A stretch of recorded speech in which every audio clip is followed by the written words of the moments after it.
She boarded late, walking with the unhurried pace of someone who didn't believe in rushing anymore. Her jacket was plain, dark grey, with no patches or pins to tell stories. A small canvas bag rested on her shoulder, light enough to suggest she travelled without excess. When she reached her seat, she stowed the bag, sat down, fastened her belt, and folded her hands as if the motion itself was muscle memory. The man in 25B glanced at her once and went back to his tablet. Across the aisle, a teenager listened to music. To everyone else, she was just another veteran, maybe retired Army, maybe Air Force, heading home on a commercial flight like millions before her. But the aircraft noticed her. As the jet climbed through 20,000 feet, the woman closed her eyes. She didn't sleep. She listened. Every aircraft had a voice. Most people never heard it, but she did.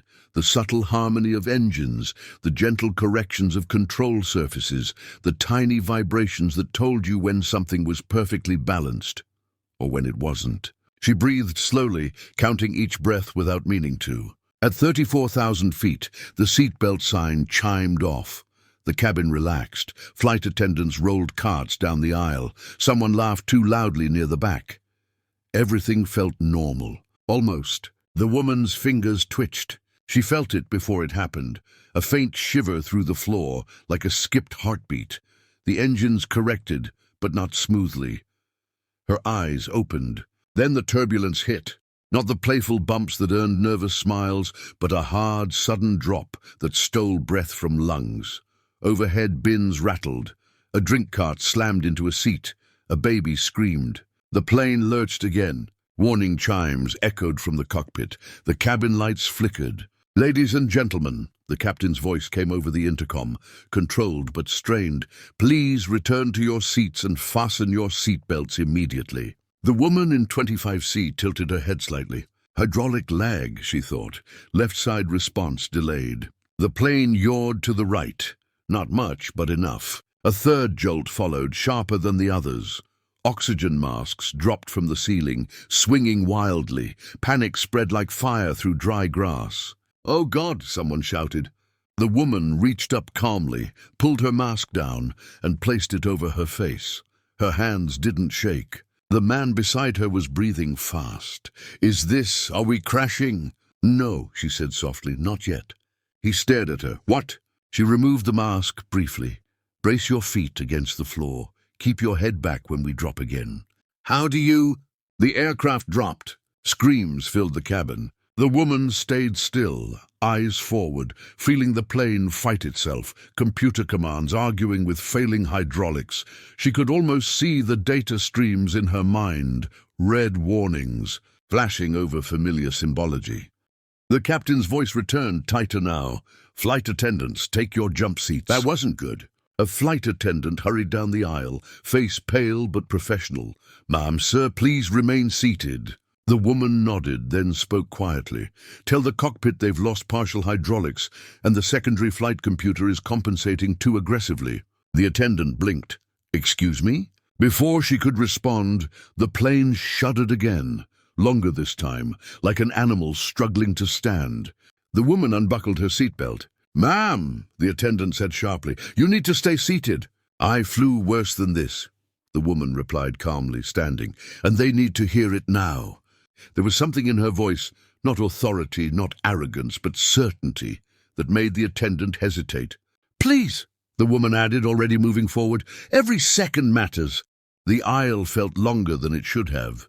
Passengers stared at her, some angry, some afraid, some simply desperate for someone to look confident. She reached the cockpit door as another alarm sounded inside. The attendant followed, hand hovering over the intercom button.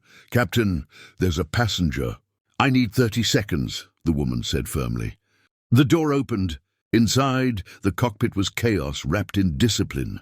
Warning lights flashed amber and red. The captain gripped the yoke, jaw clenched.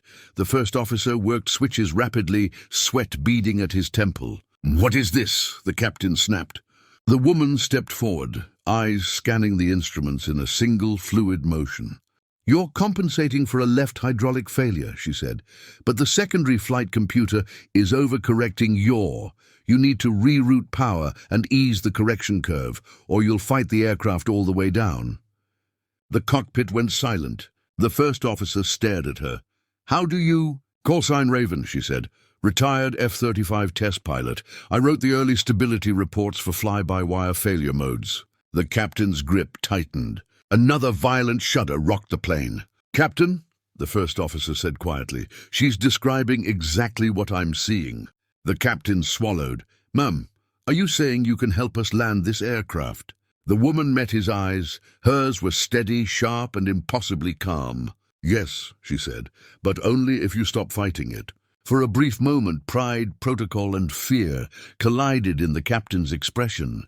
Then the altitude warning beeped again. "All right," he said. "You have the floor." She leaned forward, pointing. "That bus. Reroute it. Reduce auto-yaw input by 10%. Let her breathe." The first officer hesitated only a second before moving. The aircraft steadied, just a fraction but enough to feel. The woman exhaled. In the cabin, the screaming softened into gasps. The plane was still in trouble, but now it was listening to someone who understood it. Back in seat 25C, her bag lay untouched, and no one yet knew that the quiet woman they had ignored was the only reason the aircraft was still in the sky. Inside the cockpit, the violent shaking softened into a tense, uneven rhythm. Warning lights still glowed, but fewer of them screamed. The woman known as Raven kept her eyes on the instruments, reading them like an old language she had once spoken fluently under far worse conditions. "Good," she said quietly. "Now don't chase the nose. Let it drift. The plane wants to survive as much as we do." The captain loosened his grip just enough to trust her words.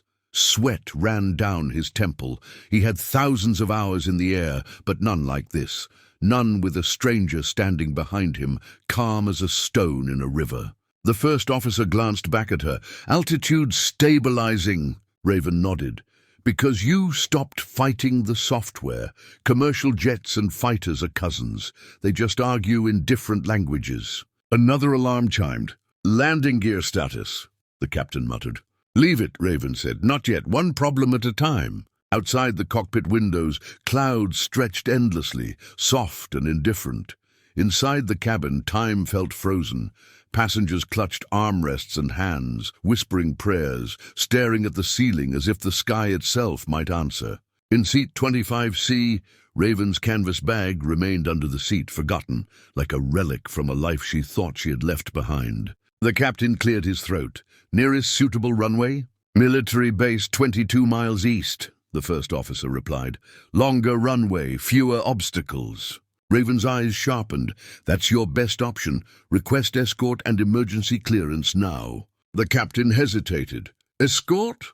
She met his gaze. "Trust me." He keyed the radio.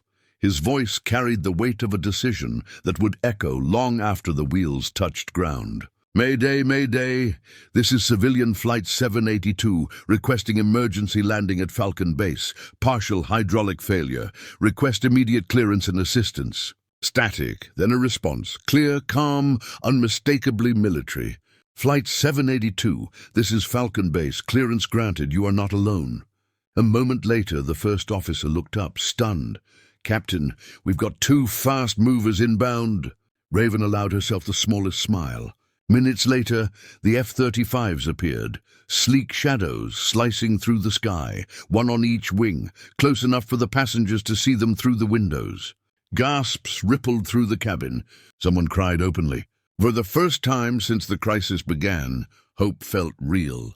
"Beautiful birds," Raven murmured. The lead pilot's voice came through the radio.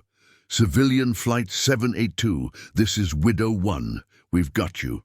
Follow." The captain swallowed hard. "Copy that." The descent was slow and deliberate. Raven spoke steadily, guiding them through each correction, each compromise forced by damaged systems. "Gear down now. Expect resistance. Don't panic." "Our lead." The landing gear groaned but locked into place.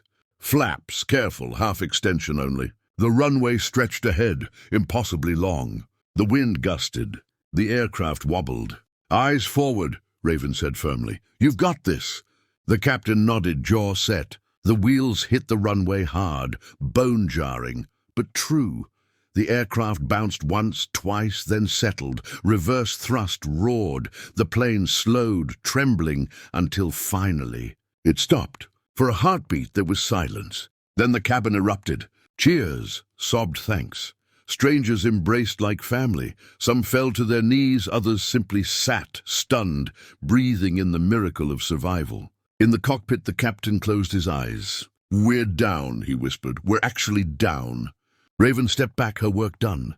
The adrenaline drained from her body all at once, leaving behind a familiar ache she hadn't felt in years. She turned to leave. "Ma'am," the captain said, voice thick, "we owe you our lives." She paused. "Just pass it on." She walked back through the cabin, now filled with gratitude and awe. People reached out, hands brushing her sleeve, voices calling out thanks, but she didn't stop. She simply nodded once or twice, accepting without claiming. When the aircraft doors opened, emergency lights washed the cabin in red and blue. Outside, fire crews waited, medics stood ready. And beyond them, something unexpected. A line of pilots stood on the tarmac. F-35 pilots. As Raven stepped onto the stairs, the wind caught her hair. She squinted against the sunlight. Her knees ached, but her spine remained straight. Then it happened. Every pilot snapped to attention. Perfect posture, perfect silence. Passengers froze on the stairs, confused. Cameras came out. Whispers spread. A young pilot stepped forward, helmet tucked under his arm. His eyes held something deeper than respect, reverence. "Ma'am," he said, voice steady but emotional, "we studied your flight data in training, your test runs, your failure recoveries. They told us you disappeared." Raven exhaled slowly. "I retired," she said. He shook his head. "You saved the program. You saved lives before we ever flew." He raised his hand in a sharp salute. Every pilot followed. Raven stood there, the noise of the world fading away, replaced by memories, afterburners, test ranges, nights she didn't think she'd survive, names etched into plaques and into her heart. She returned the salute, not as a legend, not as a hero, but as a pilot. Later, as passengers were guided away and the aircraft sat scarred but intact, seat 25C stood empty, just a number again. But for everyone, that sometimes the quietest person on the plane is the reason you make it home. Who had been on that flight, it would forever mean this.